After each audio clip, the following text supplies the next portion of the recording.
चिरां जिल्लायाव फिन मैदेरनि उदखार सानसेनि उनाव सानसे हाग्रानि मैदेर गाग्लोबनाया बांदों। हरनि समाव मैदेरा हाग्रानिफ्राय ओंखारबोनानै मानसि थाग्रा ओनसोलफोराव गाग्लोबफैनाया बारायसिनदों। रैखाथि होनायनि जेबो राहा गैया। हर जायोब्लानो गिनांगौ जासै रायजो राजाफोरा। माब्लाबा दैबानाजों माब्लाबा मैदेरनि उदखारजों भुगिनांनो गोनां जादों। माब्लासिम बेबादि मैदेरनि उदखारखौ सहायनानै थाबाय थानांगोन चिरां हालामनि सुबुंफोरा। थांनाय मोनानि 1:30 रिंगासोआव मानास हाग्रानिफ्राय ओंखारबोनाय मासे मैदेरा चिरां जिल्ला बिजनी खुख्लुं रेन्जनि सिङाव थानाय खुंख्राजरा गामिनि अरुण नार्जारी, जावनि उराव आरो लाब्रा उराव साथाम सुबुंनि न'फोरखौ बोफाय-बोसि खालामनानै गालांनायजों लोगोसे माइ माइरं माल-माथाफोरखौ खहा खालामलाङो।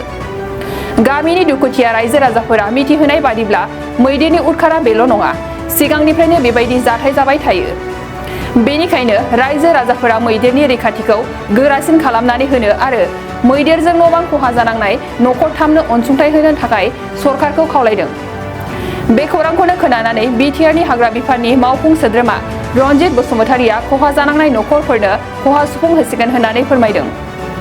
दुखुनांथाव जाथायाथ' दुखुनांथाव गावबुरा फोरमायनो दा आं खुंख्राजरा गावबुरा हिसाबै आं बेखौनो खावलायगोन जे जों दानिल' नंला बे भुक्तभोगि जानाया। दा दिनैहाय हय जों खुनु सुबुङा बा मानसिया खहा जायाखैब्लाबो जोंनि नंगुबै जे बाख्रि आरो गुबुन हारिनि आदिबासिफोर दं, बिसोरनियाबो न'आ माने सिफाय जादों। जे दा नुबाय जा फरेस्टारनिफ्रायबो फैदों। दा बेफोर गोना दुखुनांथाव बे रावफ्रा खामानिफ्रा जों गोबां गोबाव समनिफ्रायनो जों सरकारखौ खावलायबोदोंमोन, फरेस्टारखौबो खावलायबोदोंमोन।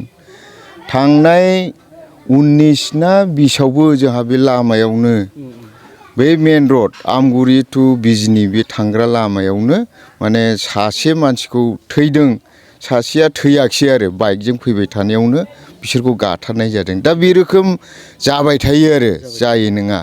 आरो थांनाय बै समावनो 15 ना 16आवबो जा दैसिमगुरि गामिनि जोंबादि बयसियाल बेबो माइ नेहैदोंमोन, बेस्रा बिथाङाबो माइ बारियावनो गाथार जादों। दा बेबादिया जाफ्लेबाय थानायखाय जों बियो गोबां सम सरकारखौ माने खावलायबोदों जे प्रटेकसननि थाखाय जोंखौ प्रटेकसन होदो, जों माने खुनु खहाबो खालामा।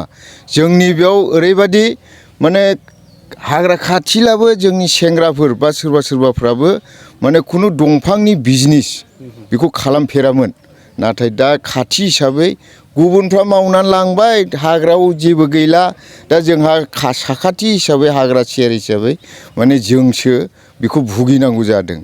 बेनिखायनो आं गोब्राबै खावलायगोन बे दानि सरकार जोंहा UPPLनि जिनाखि प्रमद सार सरकार दङ, बा जोंहा हाग्रा बिफाननि EM दङ जा रनजित सार, दा आं बिथांमोनखौ माने खावलायगोन जे जों प्रटेकसनखौ बोरै मोनगोन, जोंनि प्रटेकसनखौ होथारनांगोन आरो होयोब्ला जों माने सुगै सान्थियै जेरखम जों मावनानै जादों जाबोनो हागोन आरो जानो हाथों, नैबेखौ आं खावलायनो थागोन आरो। दङ प्रटेकसना दङब्लाबो माने बे सिम्पोल माबा गोजान जायगानि माने थार मोननै होनाय, बे इनभार्टारजों होनाय बियोबो माने थाया। आजिखालि ओरैबादि जायो माने खुन्थियायावनो जोफायो, जोफायनानै खोख्लैबाथाय दंफां लाबोनानै गारसिन फैयो, बारो। बेबादि जाबाय थागासिनोखा, खामानि गैया बियो। बिनिख्रुइ साबसिन जुदि माबा दङब्ला दा होनाया मोजां आरो जोंखौ प्रटेकसननि थाखाय। आं गोब्राब बिसोरखौ खावलायनाय थाबाय, बे जोंनि दानि गोदान सरकार बा बे सरकारखौनो आं खावलायनाय थाबाय। गोजोन। दिनै मोनायावहाय 12थानि समावहाय फैनानै जोंनि न' बांखौहाय गोबां अयथासार खालामफैदों। बाख्रिखौबो बोफायदों, माइबो जालांदों आरो फाखघरखौबो गासैबो नस्थ' खालामजोबदों, बेराफ्रा जिजोबदों गासैबो।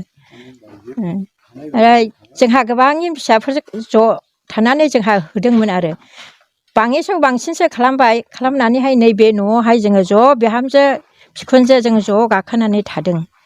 होलाबो खानाखिसै उनावहायसो इयो थाङासै आरो मैदेरना। ओमफ्राय थांनानै ओइ उरावनियावहाय आरो बेबादि खालामहैबावबाय बिनिथ' हौवा मानसि गैया बे बेराखौनो एखे नारफायजोबनानैहाय हिन्जावा खारलांबाय आरो ओरै खोलानि न'आवहाय हाबनानै थाहैदों बे उराव बियो आदिबासि गामियाव न'खरबेसे जादों होनदों जोंनियावहाय न'खरसे ओमफ्राय बैयाव उराव न'खरसे ओमफ्राय बैयावहाय न'खरसे न'खरथाम जादों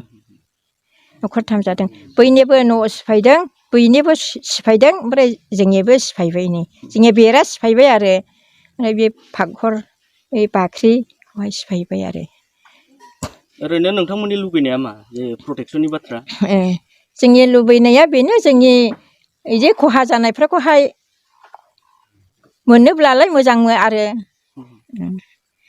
प्रटेक्सननि आरो जोङोहाय प्रटेक्सनखौ नांगौ आरो जानायाथ' माने जाफैबाय थाखायो खेबनैसो अखालबो नैबे न'आवहायसो गाखोनानै थानांगौ गदों जों बिमा फिसा होबाय लाइट सेट होबाय होसोबोनानै बिहामजोफोरखौ गासैबो उथिदो होननानै नैबे न'आवहायसो हाबनानै थादों ओमफ्राय फिसाफ्रा होहरबाय आरो होहरनानैहाय थांबाय बेबादि जाबाय थायो आरो होमब्लाबो नै एबारावहाय नै दिनैनो रासिन खालामफैबाय आरो बिसोरो आजिनोथ' बिदिबादि आदा जाबावथोंसै जोङो प्रटेक्सनखौहाय मोजाङै खालामना होला हामगौ आरो मा खालामफैगोन नारथानोबो हाया बुथानोबो हाया बादाबो होनो हाया बेबादिया दाजाथों आरो सन्देह खालामनायाव माबैसोमोन बे मैदेरा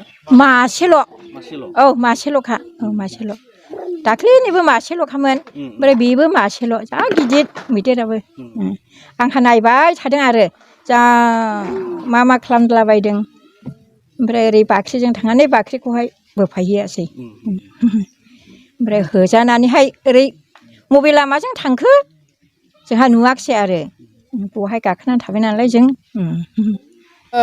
লোকচানটো এই আমাৰ মামীৰ একটা ঘৰ ঠেলাইছে আৰু চোতালত ধান আছিল ধানটো খাইছে আৰু এই ফেন কিবাকিবিগিলা নষ্ট হৈছে আৰু ঘরের খুঁটি একটা মুন্দা ফালে একটা ভাঙিয়া গেছে পচ খুঁটি আর এইফালের পৰা খেদাইয়া গেছোঁ তারপরে খেদাওয়ার পিছতে আহিয়া এইফালে ঘুরাতে আরও আমার কাকার ঘর দুইটা ঠেলাইছে একটা ভাত ঘর একটা ঘুমাওয়া ঘর ঠেলাইয়া 3টা মানুষ রাতে গেছে আর কি সরকারের কিবা খবৰ লগা আছে নেকি ক'ব লগা মানে এইটো অলপ দায়িত্ব ফৰেষ্টাৰগিলা অলপ দায়িত্ব ল'ব লাগে প্ৰটেকশ্যনগিলা ঠিক কৰিব লাগে আৰু মাতিলেও নাহে আমি ৰাতি ফোন কৰিছিলোঁ কিন্তু ফোনো নুঠায় আহাই নাই চাবলৈ নিতেই আৰু কথাটা नोंथाङा देहानि सानाय सुनाय बेरामनि जेंनायाव गोग्लैदों नामा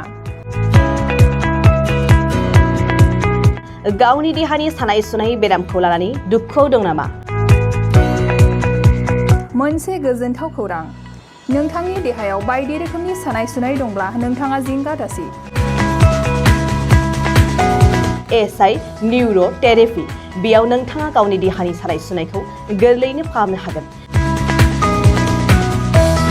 सिं सानाय आफादावदै सानाय मोदोम जरा सानाय आइजोफोरनि जेंना बायदि बायदि गोबां रोखोमनि देहानि सानाय सुनायखौ गोरलैयैनो फाहामनो हागोन एसआइ निउर' थेरापिया चिरां जिल्लानि बेंटल गलानं बायाव दं आरो बे एसआइ निउर' थेरापियाव नोंथाङा गासै देहानि सानाय सुनायखौ गोरलैयैनो फाहामनो हागोन गोबां मिथिनो थाखाय 7620160459 जानबुं अनजिमायाव जगाजग खालामनो हागोन